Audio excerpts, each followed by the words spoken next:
Hello everyone, welcome back for another week of Podcast J. Welcome back to my Unfiltered diary. Thank you so much for being here and stopping me from talking to myself. I'm in my early 20s, my back's aching, my hips are shaking. I should probably get myself a job soon. I'm complaining for no reason. On this podcast, I share my best advice, personal experiences, and my journey. I honestly think my advice can truly help you in so many ways. I'm not a qualified life coach, but I am studying CBT therapy and I intend to complete a life coaching course in the future. Something I find really bizarre about myself is I start new things like all the time. Currently, my partner has given me the chance to have some time off, to catch up with myself and work on the things I've been struggling to find the time for. I am very grateful for this opportunity though. I'm really enjoying this podcast and I still can't believe in the first 12 hours I got like 100 listeners. That's so insane to me. And also, I'm actually really enjoying being unemployed. Like, I'm still working all the time and I actually like it. I don't have a lot of stress. I feel pretty content. I've reconnected with my friends that I have literally not seen for months, so it's been really nice. I'm enjoying the life. How are you all doing today anyway? Where are you listening to the pod? Are you taking the pod for a walk? Are you on a bus to work? Are you in the shower? I was about to say tag me in a picture of where you're listening to the pod, but please do not send me a picture of you in the shower. Instagram will ban you. So today I had a lovely little lay-in. Turns out it won't be long till I start having 2-day hangovers because this morning I felt fragile on day 2. Yesterday my hangover was so bad. So Friday night my partner had a show. It was so much fun, and then I dragged him around the town for about 2 hours just so I could get a fry up.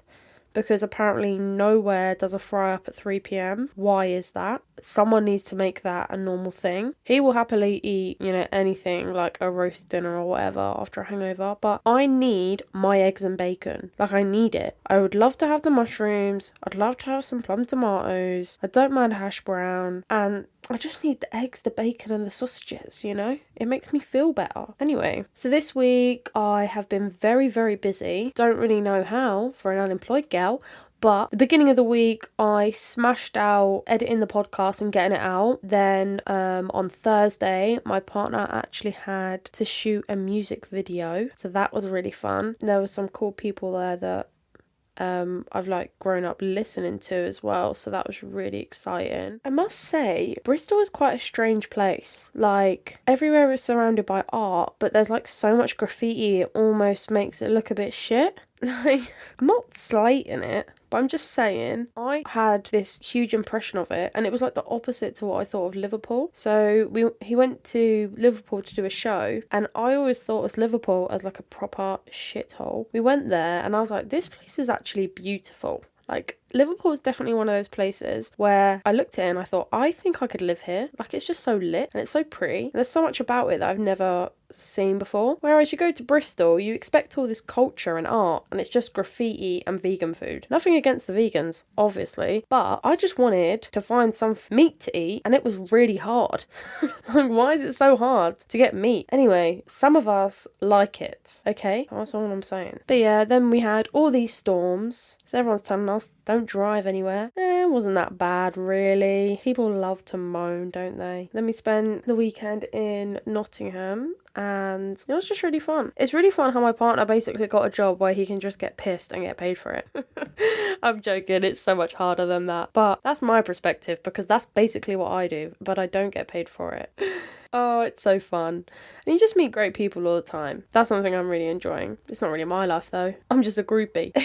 It's fucking lit. That's really fun anyway. So for today's motivational quote of the day, I thought I'd go for a bit of a business-minded, motivating one, because I need to stop living my life so lavish and actually get a job. It's something I tend to see on social media all the time, so you've all probably heard this quote, but it says, start that side hustle. Nobody rich has ever just come from one income, which is so fucking true. All these billionaires and millionaires, they all have multiple investments in multiple companies, whether that's investing or having multiple jobs or having multiple streams of income.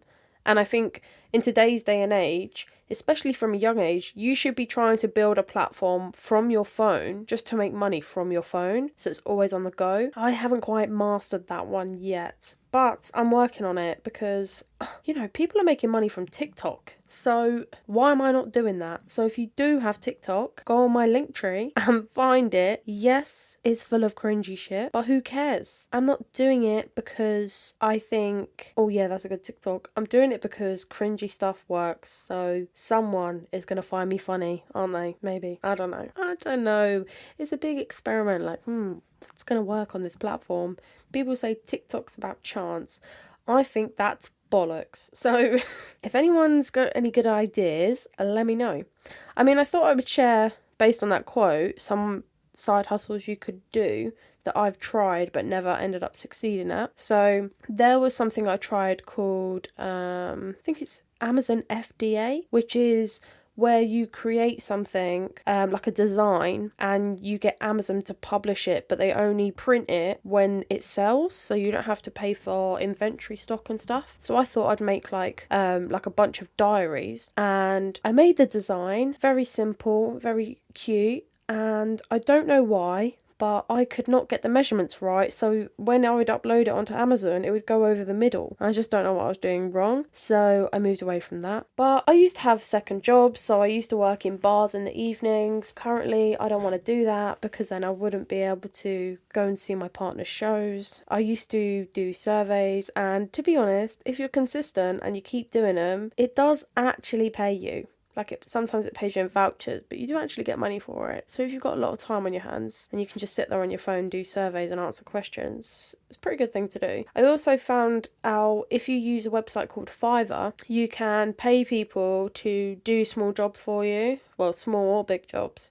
Sometimes people just want a personal assistant for the internet, like a virtual assistant. And sometimes people want specific tasks based on a skill set, and you can get it either cheaper or with a higher skill for a lower price on Fiverr. So a lot of people do that. I found things like growing social media accounts and stuff on there. Like if you've got the money and you haven't got the time, things like that are really good. And if you want to be that person because you've got a skill in a certain area, that is definitely something you should try. You should try something like make a unique product, start something new, invent something and advertise it. And I'm pretty sure as long as there is a demand for the product, it's going to sell. Sometimes it's not all about the content. Sometimes you could make a video saying, this is what I've made, this is what it's for, and people will be like, yeah, of course I need that, and they'll buy it. Something I always also say is I wish I had like a couple of grand laying around so I could just buy something that basically makes me money. So like some people would love to hire something but they don't want to buy it. If you have certain equipment and you just want to hire it out, it's really handy. Like for someone like me who lives in a very small flat, if I had like a tiny garden out the back, which I don't, but my neighbour does, I could have something like a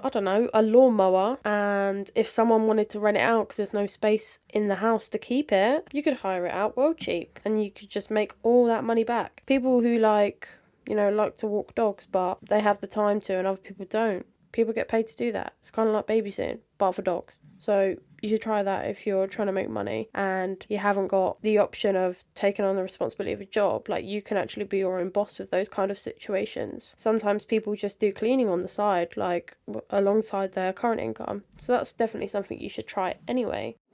So, introducing the topic of the day, we have setting boundaries, relationship edition. I was going to do family first. I don't know, I feel like that one could be a little bit more complicated. And since I had it stuck in my mind, I was like, the relationship one's going to be quite in depth. I've had so much wicked feedback from the previous podcast episode about setting boundaries. I was very focused on friendships. You need to set boundaries on and how to do it. The thing is, setting boundaries is so healthy. Like, it's so important to prioritise yourself in life. In today's episode, I'm going to go into depth about setting boundaries in relationships. Now, I've dated a couple fucking assholes in my life. I was obsessed with them for absolutely no reason that makes sense. It was unhealthy, I set boundaries, but I never respected them, and neither did they. It was actually embarrassing. It was so embarrassing. Do you ever look back at some people you dated and think, oh my god, am I not embarrassed? How did nobody knock me the fuck out? Excuse me. Sorry. That's a lot of swear words. I should beep over that. Don't feel like you have to take what I say as gospel though. Like, this is truly my personal beliefs. I'm a very old-fashioned person. I personally don't like dating websites. Not because they're bad, but I just hate small talk. I kind of think it's a little unnatural, especially for me. But I think messaging is most of the time very misinterpreted, and it's just not for me in so many ways. I know a huge amount of friends that have had success stories from dating sites, so I'm not knocking it. It's just not for me. Anyway, so boundaries in romance. Today I will be discussing how to set boundaries in relationships and anyone you are romantically involved with. It's quite a tough topic for many, and I'm going to try and fit in as much as I can, but as you know, I struggle. There's so much I could say. Have you ever had that discussion with someone about how normal, happy, healthy relationships just feel natural? Like, they both just get each other. There are so many relationships where you won't have to discuss what bothers you. Others, you need to constantly remind them. I strongly believe if people don't have to address what bothers them, it's because they have set boundaries very early on. And if you do need reminding, it could be a new boundary that needs to be set, or maybe that person doesn't respect or address your needs in the way that you would expect them to. It sounds like such a mean thing, expecting someone to address your needs, but it's really not at all. A relationship is a partnership. No way should either of you rely on each other to become happy, but you also should not be with someone who causes more stress and unhappiness in your life. In my opinion, relationships are supposed to be two people who are relatively happy or completely happy and adding value to each other's lives. There are many levels of needs each person requires, just as human beings. I actually learnt this in school and college, but I only really and fully understood it and ensured I practiced this when I began studying my CBT therapy course. There are many different models, but the one I understand the most is Maslow's hierarchy of needs. I must emphasise how important it is to fulfil each need, because if you don't fulfil the first need, you can't fulfil the next one.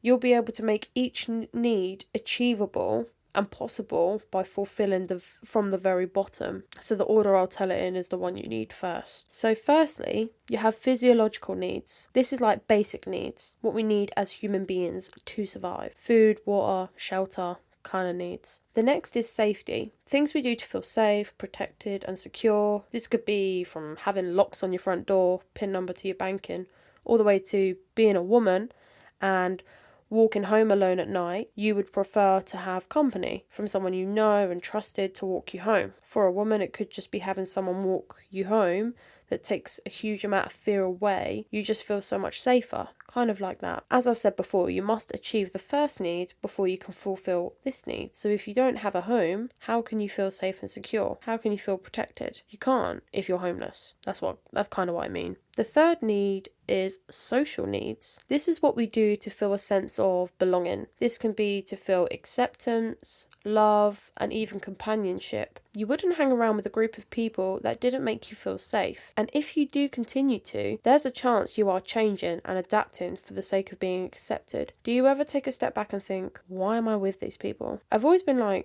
naturally involved with people who love to hustle, love to work hard, want more from life. These kind of people encourage you to grow, not dumb you down or make you feel like you care too much about your job. I feel like you should have various social groups though. A group of friends who you confide in about one thing, like relationships and family, and then another social group who you can discuss things like work with. All social needs have to be met before you can move to the next need. Esteem. As your basic needs are met, the need develops. This is like love and belonging. You feel like you need to be respected or important to your social groups. This is done by adding your own contribution. For example, in a work environment, you could suggest your skills or expertise, what you can offer to the table. In an intimate sense, romance or someone you have a little situationship with, you would feel a need for intimacy. In a relationship, you would expect someone to not disrespect you or do things that make you uneasy or unhappy. This esteem need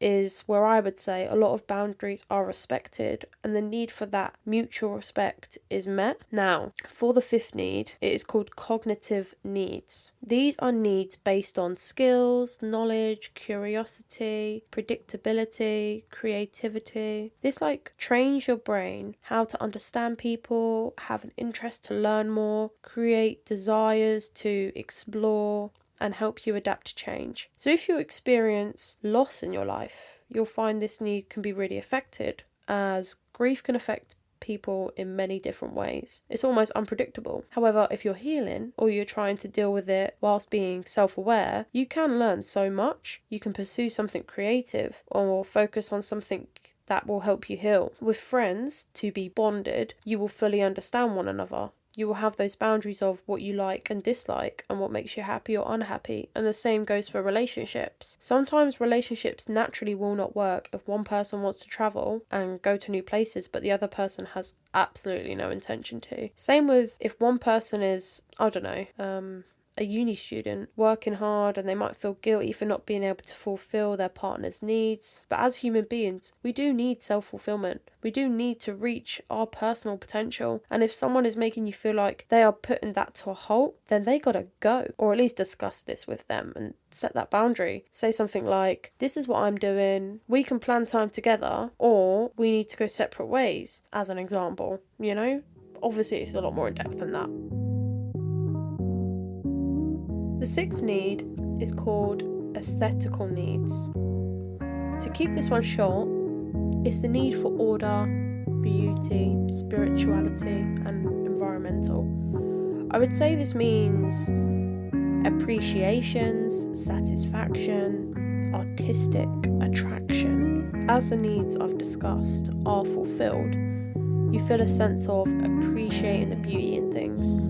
When you feel happy about something, you take a moment and just feel this acceptance and this wholesome feeling of I love where I am. You feel so connected with the world, and wherever you are, you just feel satisfied. And it's hard for me to explain in depth what this means, but I imagine you understand the gist of it. So the last one is called self-actualization. This is one of the most important and similar to the previous need, the need of self-acceptance, feeling like you have what you truly need in life. You have this even balance and you're very content with where you are and what is involved with you and your life. You feel connected, motivated, and have a strong drive to reach your potential with almost no doubt. You desire to continue to be the way you are and what you do for more life experiences, if that makes sense. Okay, so now you understand the needs of all people as humans. I had to discuss that, so when I was discussing setting boundaries, you can understand why in a bit more depth. So if you're not sure about something, just go back and listen to that part. Or you can just Google it, Maslow's hierarchy of needs. There are a lot of different examples of levels of needs, but that's the one I understand the most. When you were first meeting someone, it's hard to be like, oh, here's a list of my expectations. But it's not harmful to say things like, it's nice to spend time with someone, but I also appreciate my own me time and own space. It's like getting to know someone but telling them I'm independent though. Basically. It can be quite hard to set boundaries because everyone is so different. They might not have the same intention. They might not have the intention to hurt you at all. And how can they know they've violated you if the boundary hasn't been set? That's why things like second chances are a thing. Not because your partner shouldn't be given a second opportunity to cheat on you, but so they have a chance to respect the boundary you set. We are human. We fulfill our own needs before anyone else. And if you're not, you should be. At the same time, you shouldn't be compromising your own needs to fulfill someone else's. I think compatibility is where you both fulfill each other's needs, understand one another, and have respectful boundaries in place. So I'll try and think of it from a different perspective. So I could happily live in a messy house, but I could not live in a dirty house. I could literally say, my house is a mess, sorry everyone, but it's an organised mess. The house is clean, if that makes sense. The thing is, I can't clean the house without tidying it up. So using this example, my partner hates a messy house. So he tidies when I clean and vice versa. So we're both satisfied with that. That's just one example though.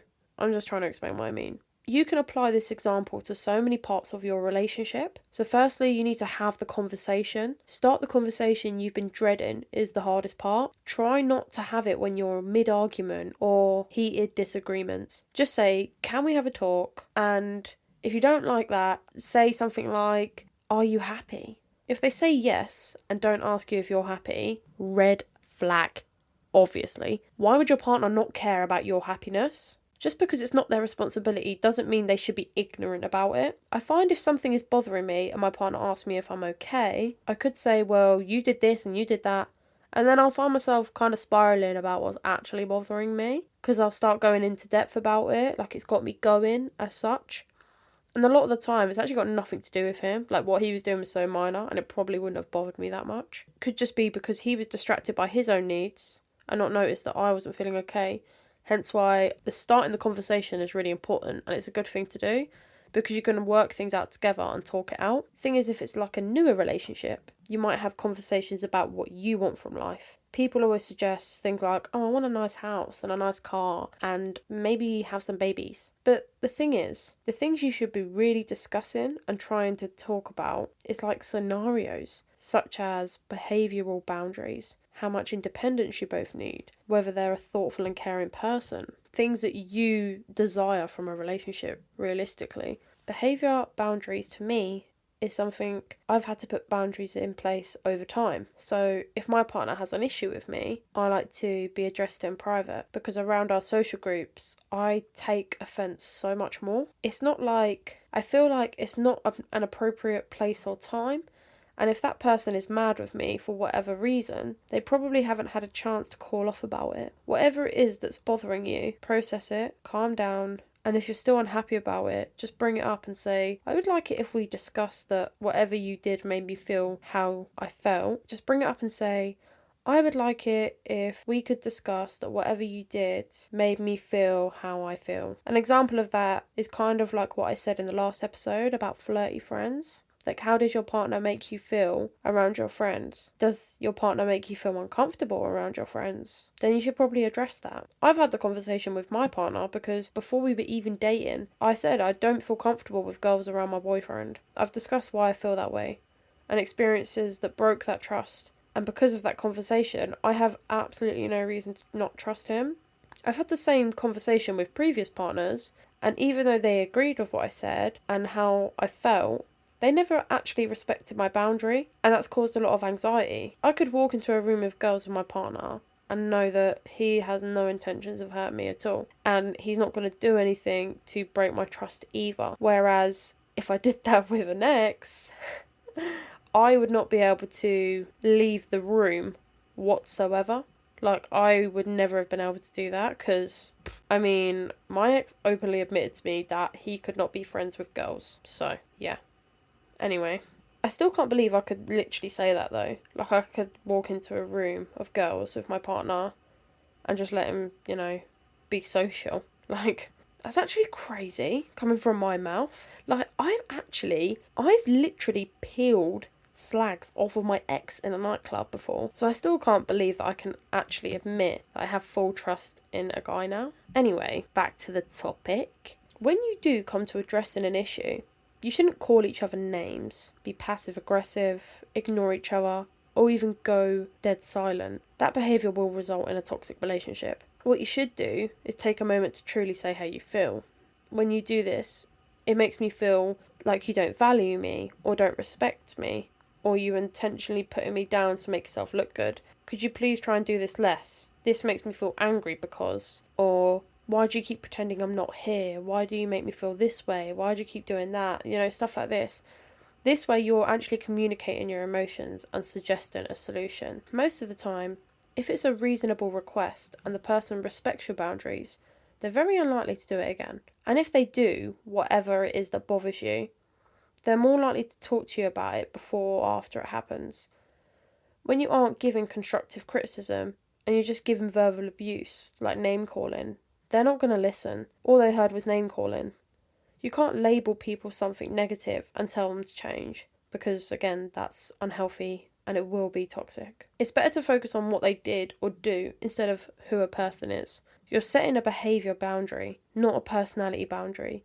You can't expect someone to change their personality. If you feel like your boundaries are being respected, show gratitude, appreciate it. I wouldn't do too much though, because they're not a dog.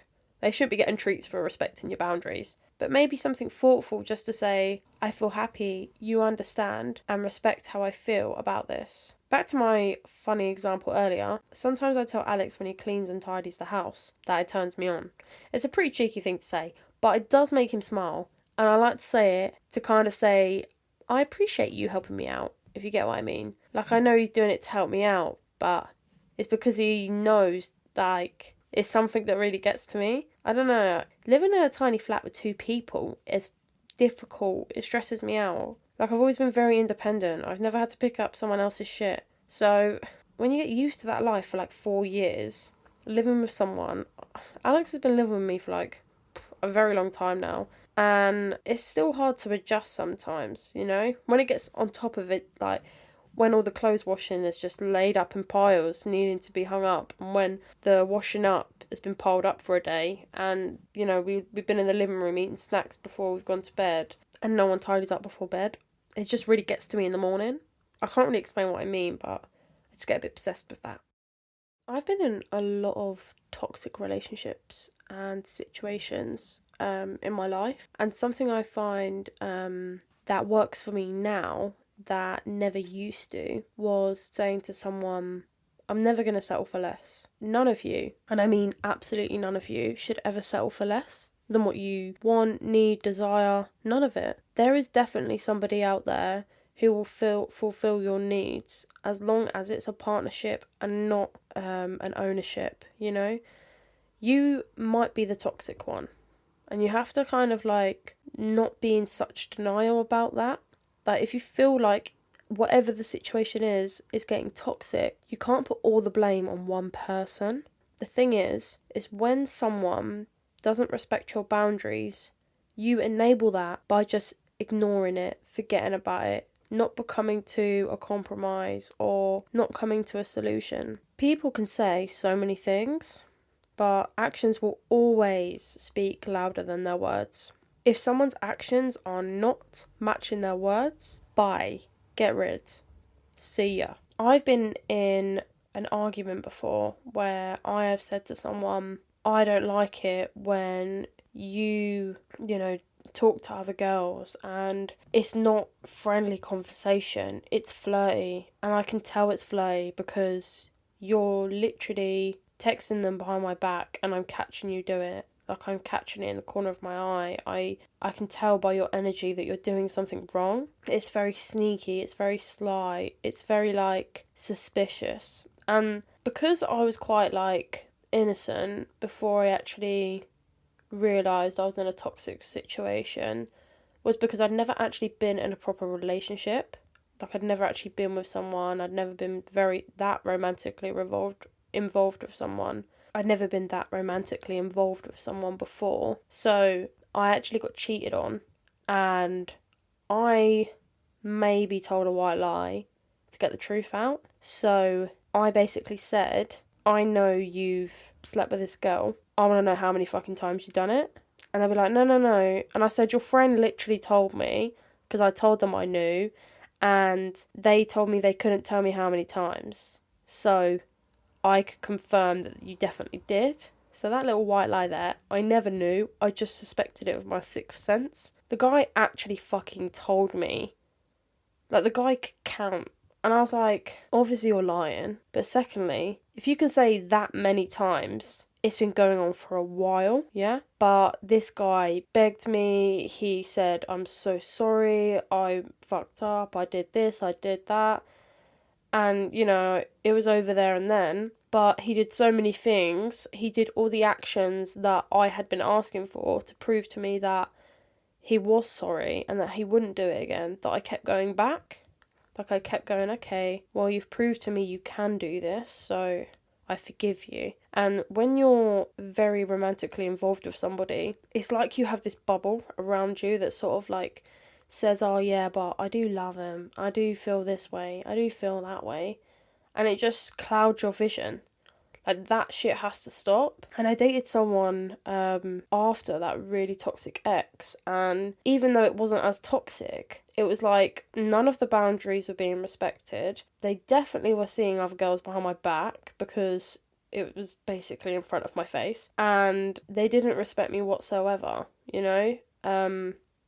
And it definitely, like, got to me because I literally went through this fucking phase where I was like, I hate all men. All men are trash.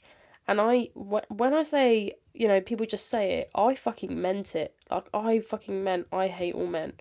Like, I was like, I would never date again. I promised myself I wouldn't. And it was fucking hard as fuck, because when someone breaks down that barrier and they're like, you know, I promise you I'm not that person, and they're nice in the beginning, and then like a month later they're literally worse. You're like, for fuck's sake. And it's like, once people like, you know, have you, they stop treating you nice. But the thing is, you have to set that boundary with yourself. You have to be like, no, I'm not letting this drop off. Create that standard, create that expectation. Like, I'm not settling less for this. So don't let somebody try and just get you and then stop treating you the way they treated you in the beginning. Like, that's where relationships fail, is where you put on this fake persona in the beginning.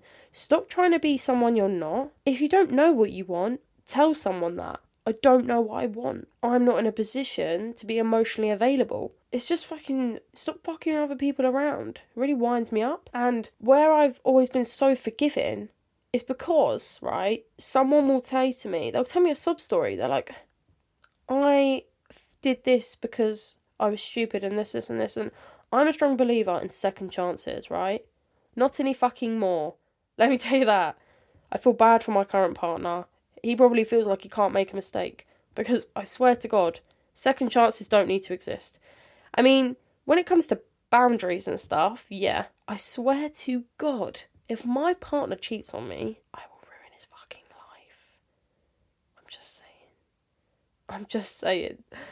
If someone pushes me over the edge this time, I have healed from being full on broken.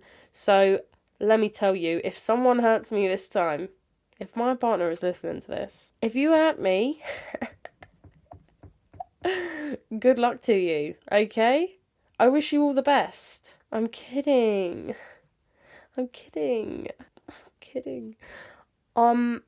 No, but what I would truly do, something I do for my own peace of mind now, is when something just gets me very overwhelmed, I get really obsessed with my thoughts, right? And when I feel disrespected, them thoughts are like 1,000 times.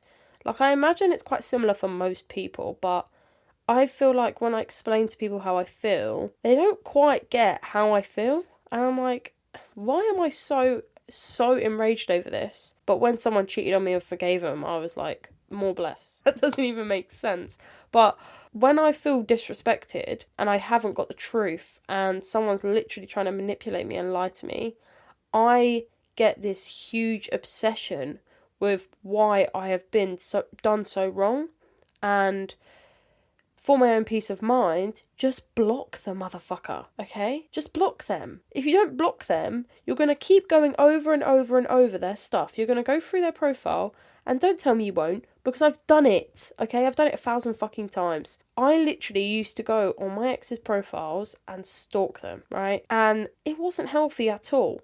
I'm checking to see, like, what's going on, who they're talking to, what's happening, what are they sharing? You know, how are they really thinking? And it's like, social media is not a place to look for the truth. It's not.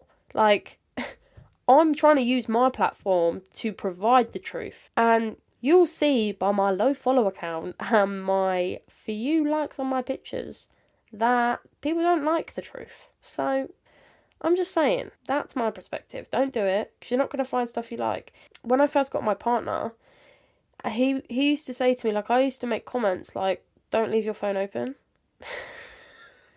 He'd be like, what? You can go through my phone. And I'm like, don't say that either. And he's like, why? I have nothing to hide. I'm like, because I've been in some toxic relationships. And let me just tell you, while I'm still healing from stuff, don't do that. Because you saying to me, you can go on my phone. I'm like, cool, give me it then. Like, don't do that. Now I'm at a point, like, we've been together, like, for a little while now, but, he's been around a lot longer than we've been together, but that really strong bond of trust is around for so long now that I would never get that urge to go through his phone, whereas in the past, I have definitely gone on my ex's phone, 100%, and I was right about everything. So, people say girls are crazy. A crazy person doesn't get proven right. So, am I crazy or am I a psychic? I have a sixth sense and no one believes me. I'm just saying, I haven't been wrong yet. I haven't been wrong. When I thought I was being cheated on, I was. When I thought someone was giving me bullshit, they were. So, what now? Gonna try and tell me I'm still crazy? Because I'm not. Alright? Anyway, I've gone a bit too far in depth about this. I just thought I would share a vague story about my previous dramas so you can understand why I think it's so important to set boundaries, because it prevents all that bullshit from happening. If someone cheats on you, don't get back with them. Don't be a fucking mug. I've been like best friends, right, with one of my friends for a really long time, and when her partner cheated on her, I had got back with my partner so many times I thought it was normal, and her partner cheated on her, and I said to her, don't feel like you have to make a decision now. Like, you're hurt, you're upset, it's shit that you've had to come into work and he's made you feel like this and you found out on the way to work. That is the fucking worst thing ever. I'm sorry, I don't think there's ever been a worse feeling when you're on your way to work and you find out you've been cheated on. It's awful. I wouldn't wish that upon anyone. You've got to do a whole 8-hour shift with a broken heart. Try not to cry the whole day. It's just awful. And everyone's saying to her, leave him. Like, what are you doing? Don't fucking stay with him. Because she's all like, I don't know what to do. And I'm like, do you want to leave him? She's like, no. I was like, don't then. See what he can bring to the table to prove he's sorry and prove he's wrong. That's not a very healthy way to help your friends out. I think the reason I act like that is because I don't want someone to feel like they can't confide in me, where I'm like, you know, leave him and all this.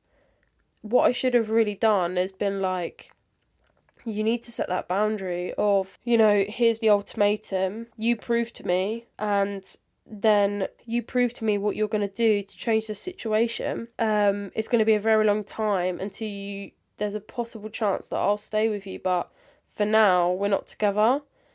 And that should have been a more, you know, understanding thing to say to someone. If I got cheated on now, there's no chance in hell I would stay with someone, period. You've got to remember that you don't know everyone's situation, and even though I absolutely despise cheating, I do feel like some people will stay with that person, and you have to remind yourself that if you've ever been in that situation, when you was in that situation and you got cheated on, did you want to leave straight away? Because not everybody does, and not everybody feels like they can. And that's kind of like going back to the level of needs I was talking about earlier, where you're like, can I actually fulfill all my needs right now? Because it's so hard to focus on what you need when one of your needs is damaged. You can't fulfill a certain amount of needs without fulfilling the basic. I just feel like if I had set boundaries earlier in life, I wouldn't have lost so many friends. I wouldn't have been in such a toxic relationship for such a long time.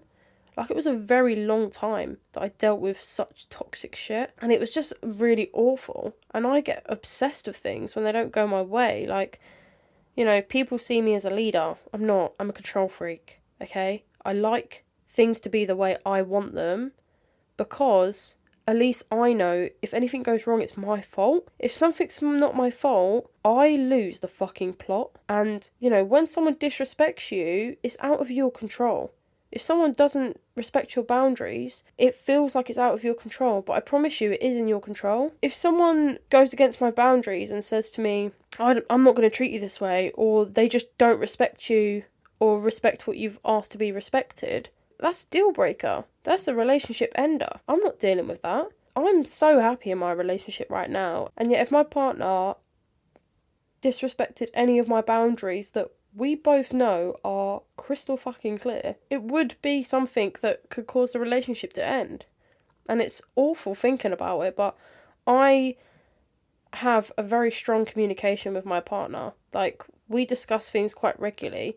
Whenever something's bothering me, he'll be like, are you okay? You know? And sometimes I don't even know that I'm not okay. Like, sometimes I have to, like, take a moment and think, actually, and bring something up. And I'm, you know, I might come across as someone that's, like, nitpicky and that, but realistically, it's not like that. Like, we're both just very vocal, but neither of us were in the beginning. I've always been vocal about what I want, but I've never given, like, I was never able to give him examples. I used to say things like, you should know. You should know this, you should know that. At the same time, it was very early on, and I have never been very relationship mature. I've grown a lot in the past year though, So I've learned a lot. Something my partner actually taught me when I used to talk to him about things. We actually got really, really close when we were just friends last year, because I used to talk to him about things, and I used to say, like, I don't understand why I'm so obsessed with this. Like, I don't understand why someone would send me a message and, like, I get all overwhelmed and stressed about something when they're literally no good for me. They're literally like, I don't understand why they'd make me feel this way when they know it bothers me, and they know it gets to me, and they know it upsets me. They don't respect me at all. And he used to say, because he knows you're going to reply. Like, he knows you've already told him what bothers you. The fact he still does it, he's just proven to himself that he's got that validation. He's got what he wants from you. And if he doesn't respect you, then why are you responding? And I used to just think, like, damn, you're so fucking right. Because obviously he's a guy, he's like, you know, he's going to understand that way more. And ever since I noticed that, the problem is where we were best friends first, and then we become in a relationship, you know, there was a couple of things where I'd be like, didn't you tell me? Didn't you tell me this meant that? And we'd laugh about it, and we'd be like, okay, well, don't do that to me, because you told me what that actually means, you know? I'm not going to give detailed examples for my relationship on my brand new podcast, because that's a bit evasive to my partner. There's been a few things that we've had to talk about and discuss in the earlier days where we've had to set boundaries, you know, because I'm not here to just date. I'm not a dater. I think I've said that before on the pod. I don't like dating, and I don't like seeing people. Like, it's just not me. It's not me as a person. When I do see someone, it's like all or nothing, and I'm not going to put my all into something if I know somebody else isn't, and I don't want to have a broken heart. And I know everyone says, like, nobody wants that and nobody this, but honestly, I would rather be single for the rest of my fucking life than have a broken heart again. Like, I really, really, truly would. I have never experienced so much pain in my life. I have never had that same, like, validation and, like, you know, like in the hierarchy of needs where it says, like, you need a sense of love and belonging. I never had that, like, growing up and with the first relationship that I took seriously. At that same time where everything was going wrong, I wasn't having that with my own friends either. This huge loss of mine, I had a lot of, is the word deprivation? I don't know. But I felt deprived of a lot of things at that time, and I smoked so much weed. Like, I smoked so much weed when I woke up, went to work, come back from work, and slept. Like, I was just running off that because I couldn't handle the heartbreak. I couldn't handle how to deal with things and the silence and not talking to someone. And I didn't want to talk to someone. Like, I didn't want to discuss with someone how I felt because it'd been a couple years. None of my friends wanted to hear it anymore. They're like, well, you're out of this situation now. What now? You know? They didn't want to hear the intrusive thoughts that were going through my head. And me going, yeah, but why did that happen? Why did this happen? Like, they knew it all. They'd already told me 1,000 times. Like, because he knows you're going to be there. Because he knows that he can disrespect you. Because you're teaching him it's okay. And that's the thing with people not respecting your boundaries.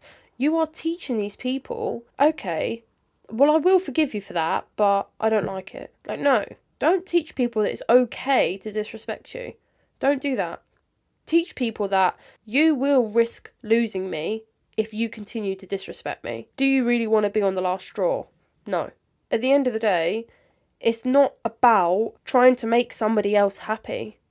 If you're not happy with yourself, you should probably not date. That's the main reason why my partner and I didn't get in a relationship for so long, because I told him I'm not happy. I don't want to be in a relationship until I'm happy. Like, and I don't want you to be the reason I'm happy. I mean, I'll be honest, he is a huge contributor to my happiness, but that is not, like, I didn't want to get in a relationship until I was happy with myself, because at the end of the day, it's not his responsibility. And once you put that responsibility onto someone, all it takes is for them to take it away and them go and leave you, or whatever happens. He could cheat on you, whatever. Once that's taken away, you don't just lose the person you love, you lose your happiness, you lose everything about it. And I don't want that. So I wanted to be happy before I made the step to be in a relationship. So officially, we haven't actually been dating very long. But if you listen and you know us, you would be like, yeah, you've been dating the whole time. But it's not that, okay? But where I've grown up with so many narcissistic people, I tend to find that I think to myself, am I a narcissist? Like, do I do narcissistic things? And I think when you're surrounded by it, you grow up around it, you're surrounded by people that are narcissistic and you've been with narcissistic partners, how can you not have the tendencies to be narcissistic? So trying to unlearn all these things over the past year has been so hard. But at the same time, I've never felt so happy. Like, I honestly think, like, how did I get so mad at things? And how did I get so upset and just forgive so much?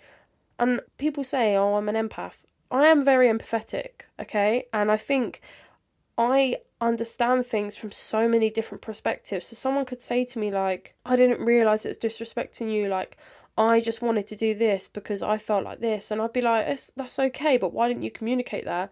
It's not okay. Imagine, right, you have like dinner plans with your boyfriend, you're going on a double date with your friend, and he just is like last minute, can't come, out with the lads. Are you fucking joking? No, don't do that. There's a time and a place. You can go out with your friends anytime. I'm not the kind of person that would stop someone going out with their friends. And yet, I had plans. Don't make me look like a fucking idiot and a mug because you cancelled for the boys. How old are you? Are you fucking 14 years old? Cut that shit out now. Like, no, I'm not dealing with that. Luckily, that's not happened. But in the past relationships, that's happened so many fucking times. I'm not dealing with that. You shouldn't deal with that either. If people can't respect just the bare minimum, this is the thing. So many times, right? I've had it before where a friend of mine, she met this new guy and she was telling me like things about him, and you know, I come from a fucking toxic relationship. I know exactly what she was saying, and yet she didn't. And she was like, oh my god, he cares about me in so much different way. He makes me feel so like different compared to my ex. I'd be like, oh, what do you mean? Like, what way? Because her ex-boyfriend was actually quite a nice guy. He just fucking did something he definitely shouldn't have, and unfortunately risked losing her. You know, and because of that, she now deserved better. But she was saying to me things like, oh, he's like obsessed with me, he makes me feel sexy, he makes me feel beautiful, he tells me like, don't wear makeup, you look so much better natural, he tells me I don't need to wear sexy clothing, he tells me that he wants me all to himself, and that, you know, he even gets jealous if I'm around other guys. And I'm like, girl, you do realise you're not even dating him yet. That's not fucking normal. That's not okay. And I could tell by her reaction, she didn't want to tell me anything else. Like, that wasn't it all. But she told me because she, you know, I've probably told her things that sounded outrageous to her, and she knows I thought it was normal. But the thing is, I was on my way to healing at this point. I could identify a narcissist from a fucking mile away. And I was like, babe, baby girl, babe, I'm so sorry, but that is not okay. And, you know, I think a lot of the things she did communicate, but it just, unfortunately, he just wasn't a nice guy in the end. And someone can make you feel like so passionate and so happy about so many things, but if it's toxic and if they're a narcissist, it's probably not going to work. And it's really hard for you to remind yourself, like, I actually have my own needs and someone shouldn't be telling me the way I can and can't look. I'm not dressing to impress another person. I'm dressing because I feel good about the way I look. If I want to wear makeup, it's for me. And this controlling behaviour that's really possessive, it's just awful. And manipulating someone to be like, you look better like this, you look better like that. Don't manipulate someone.